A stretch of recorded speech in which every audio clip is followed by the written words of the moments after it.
आंबेगाव तालुक्यातील पश्चिम पट्ट्यामध्ये अनेक दुर्गम खेडेगाव आहेत आणि डिंबे धरणाचं जे बॅकवॉटर आहे त्या ठिकाणी ही गाव आहेत. तिथं रस्ते पोहोचण्यासाठी व्यवस्थित रस्ते नाही आहेत. परंतु अशा ठिकाणी एक पुण्याचा डॉक्टरांचा टीम दर रविवारी येऊन येथील लोकांना आरोग्य सेवा देत आहे. आपल्याबरोबर आता या टीममधील काही सदस्य आहेत ज्यांनी या सर्व सेवांमध्ये पुढाकार घेतलेले आहेत. असे डॉक्टर बबन डोळस आपल्याबरोबर आहेत. सर, काय सांगाल, कशा प्रकारे तुम्ही हा कॅम्प इथं आयोजित करता? याची सुरुवात म्हणाल तर 24 डिसेंबर 2016 या दिवशी आमचे मित्र डॉक्टर शेखर बेंद्रे यांचं अपघाती निधन झालं. डॉक्टर शेखर बेंद्रे हे डॉक्टरांव्यतिरिक्त एक थोर समाजसेवक आणि एक मनमिळावू मित्र होते. त्यांच्या जाण्यानंतर त्यांच्या स्मृती जागृत ठेवण्यासाठी काहीतरी करायला पाहिजे हे सगळ्या मित्रांनी त्यांच्या ठरवलं. ते जन आरोग्य मंच, किसान सभा ह्या सर्वांबरोबर सुद्धा काम करत होते. तर जन आरोग्य मंच, किसान सभा आणि सगळे समविचारी मित्र परिवार यांनी ठरवलं की आपण शेखरनी त्याच्या हयातीमध्ये बऱ्याचशा अशा खेडेपाड्यामध्ये आदिवासी लोकांची सेवा त्यांनी केली होती. तर तोच धागा पकडून की त्याच्या स्मृती जागृत ठेवण्यासाठी त्यांनी ह्या भागामध्ये आंबेगाव पट्ट्यामध्ये त्यांनी काम केलं होतं. खेडच्या पण काही आदिवासी भागामध्ये त्यांनी काम केलं होतं. तोच धागा पकडून की आम्ही ज्या ठिकाणी कोणी पोहोचू शकत नाही अशा ठिकाणी एक आरोग्य सेवा सुरू करावी असं शेखरच्या सर्व मित्रांनी ठरवलं. आणि शेखर डिसेंबर 16 गेला. साधारणतः मार्च 17 50 डॉक्टरांनी असं ठरवलं की वर्षातला प्रत्येकाने एक रविवार द्यायचा. तर तेव्हापासून म्हणजे मार्च 2017 कंटिन्युअस दर रविवारी म्हाळुंगे या ठिकाणी एक डॉक्टर येत असतो आणि ते सर्वांना जे ट्रीटमेंट फ्रीमध्ये आपण ट्रीटमेंट देतो. इथं सर्व प्रकारचे औषधं ठेवलेले आहेत आणि एखाद्या रुग्णाला जर समजा जास्त आजार असेल, जास्त उपचाराची जास्त गरज असेल, ॲडमिट करायची गरज असेल तर त्यांना मग आपण त्याप्रमाणे पुण्याला नेऊन आपण सोय करत असतो. आणि मी आता नेत्रतज्ञ आहे तर प्रत्येक आठवड्यामध्ये काही शक्य नाही तर मग नेत्रसेवा जी आहे ती दर महिन्याच्या पहिल्या रविवारी देण्याचा प्रयत्न करतो आम्ही.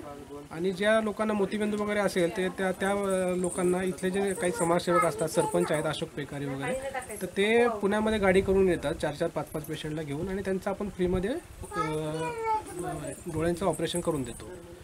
आत्ता नुकतंच डॉक्टर कपिल काटेगावकर हे दंतरोग तज्ज्ञ होते. त्यांचं 14 डिसेंबर 2018 रोजी अपघाती निधन झालं.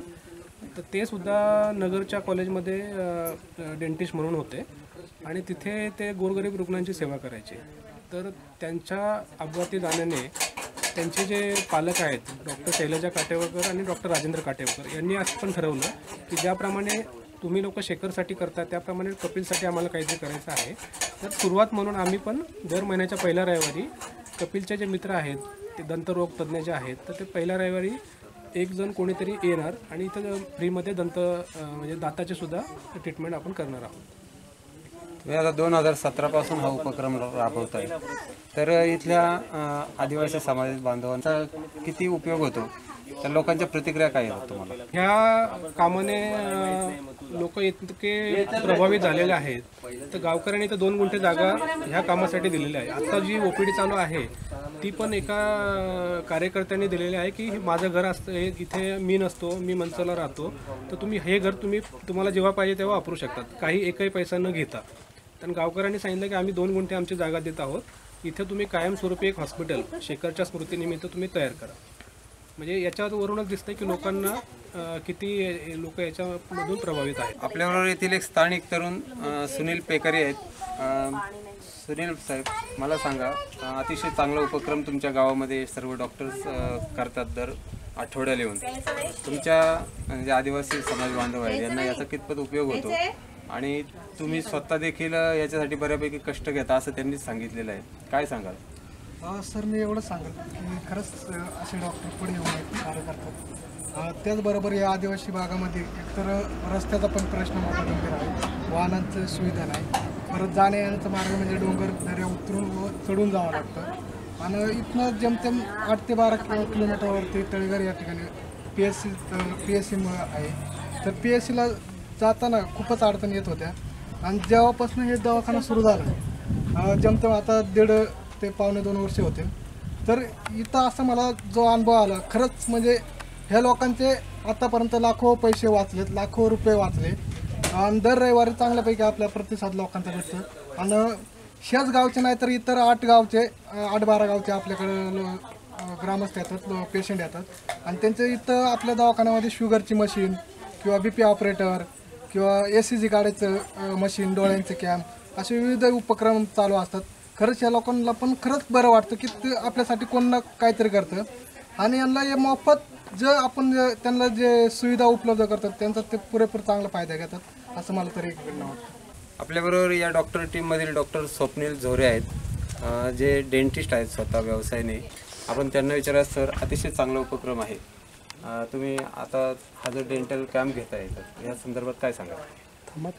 तर हा उपक्रम आता जशी 2 वर्षापासून बाकीचे फिजिशियन जसे येत आहेत इकडे, तसं आम्ही दर महिन्याच्या पहिल्या रविवारी आम्ही हा डेंटल चेकअप, दंतरोग तपासणी हा उपक्रम आम्ही सुरू करणार आहे. आणि आमच्या टीममधील डेंटिस्ट प्रत्येक महिन्याच्या पहिल्या रविवारी इथे असेल. आता आजचा पहिलाच दिवस होता, आज फर्स्ट दिवस होता. आज किती पेशंट झाले? आज 16 पेशंटची तपासणी झाली. आपल्याबरोबर डॉक्टर शैलजा काटेगावकर आहेत, यांच्या मुलाचं गेल्या वर्षी दुर्दैवी असं निधन झालं आणि त्यानंतर त्यांनी त्यांचा शोक तर व्यक्त केलाच आहे, परंतु आपल्या मुलाच्या स्मृतीप्रित्यर्थ त्यांनी या आदिवासी भागामध्ये हा कॅम्प आयोजित करण्याचा निर्णय घेतला. मॅडम, तुम्ही अतिशय स्तुत्य असा उपक्रम करत आहात, काय सांगाल याबद्दल? आमचा मुलगा खूप सोशल होता आणि मग त्याला समाजसेवेची पण आवड होती खूप. तर त्याचं नाव पुढे हे करायचं आणि त्याची इच्छा जी होती त्याच्यासाठी आम्ही आता उपक्रम करतो. आणि कसं की जिथे गरज आहे, म्हणजे जिथे बाकीची लोक नाही पोचू शकत, तर इथे मेडिकलचं आहे पण डेंटलच्या सुविधा नाही आहेत कुठे, तर जिथं नाही आहेत तिथे त्याच्या नावाने आम्ही फाउंडेशन सुरू करतो आहे. आपल्याबरोबर डॉक्टर कपिल यांचे वडील देखील आहेत. सर, अतिशय चांगला उपक्रम तुम्ही राबवता या ठिकाणी आदिवासी पट्ट्यामध्ये, काय सांगाल? जनरली गरीब लोकांना मेडिकल सुविधा अशा ठिकाणी द्यायची इच्छा आहे की जिथे मेडिकल फॅसिलिटीज पोचू शकत नाही. आणि आमच्या मुलाचं जे सोशल वर्क होतं आणि त्याला त्याच्या ज्या कल्पना होत्या त्या प्रत्यक्षात उतरायचा आम्ही प्रयत्न करणार आहे आणि त्याच्यासाठी आम्ही सतत प्रयत्न करत आहोत. आम्ही गेली 1.5-2 वर्ष झाले, जसं शक्य होईल तसं आम्ही प्रत्येक महिन्याच्या पहिल्या रविवारी इकडे येऊन सर्व इथले जे गोरगरीब किंवा जे आदिवासी भागातले जे लोक आहेत ज्यांना ही नेत्रसेवा भेटत नाही, इथं खूप लोकांना खरंच डोळ्यांचे तपासणीची आणि उपचाराची गरज आहे आणि त्याचा विचार करून आम्ही जेवढं शक्य होईल तेवढं त्यांना चांगल्या पद्धतीचे उपचार देण्याचा प्रयत्न करत आहोत. आणि इथे जेवढ्या लोकांना शस्त्रक्रियेची काही गरज वगैरे असेल तर त्यांची व्यवस्था करून आपण पुण्यात नेऊन त्यांची शस्त्रक्रिया करून त्यांना परत इकडे आणत असतो. जेवढी जास्तीत जास्त सेवा आपल्याला चांगली पुरवता येईल त्या पद्धतीने आम्ही प्रयत्न करतो आहे आणि याच्या पुढेही प्रयत्न करत राहू. आम्हाला चांगलं प्रतिसाद दे चांगलं आणि तर आमच्या इथं दवाखान्याचा आम्हाला आनंद वाटतो. आमच्या इकडून लोक येतात, आमचं चांगलं झाले. उलट आम्हाला तळगडला जाण्यापेक्षा इथं चांगलं वाटतं. प्रत्येक रविवारी येणार आठवड्यानं आणि आमचं चांगलं पेशंट चांगलं जमतं तिथं. आम्हाला फरक पण पडतोय. रोज इथून तळेघरला जायचं आमचा पेशंट, त्याच्यामुळं आम्हाला आता इथं 2 वर्ष झालं आम्हाला चांगलं वाटतंय. जेवण खावण आमच्यासारखंच वागतात. आले आम्ही जे बनवितो ते खातात. आम्हाला चांगलं वाटतंय, त्यांनाही पण चांगलं वाटत आहे आमच्यासारखंच आम्ही बोलून चालून. तुमची चांगली सोय झाली? हा, चांगली सोय झाली. तळेघरला आमचा पेशंट जायचं तर इथंच थांबतो. आणि सर्व औषधं वगैरे पण तुम्हाला इथे मिळतात, मोफत मध्ये मिळतात आणि सर्व सल्ला पण चांगला देतात डॉक्टर. भीमाशंकर जवळील अतिशय दुर्गम अशा आदिवासी विभागामध्ये हे सर्व डॉक्टर्स आपलं जो वेळ वाया जाणार आहे हे डॉक्टर काहीतरी आपलं सामाजिक देणं लागतंय या दृष्टीने या भागात येतात, सेवा देत आहेत आणि रुग्णांना उपचार तर देताच आहे, परंतु त्याच्याबरोबर औषधे देखील पूर्णपणे फ्री देत आहेत. असं अतिशय स्तुत्य असा उपक्रम ही सर्व डॉक्टर मंडळी करत आहेत. कॅमेरावर राजेश सह मी किशोर वारुळे, I1 न्यूज, भीमाशंकर.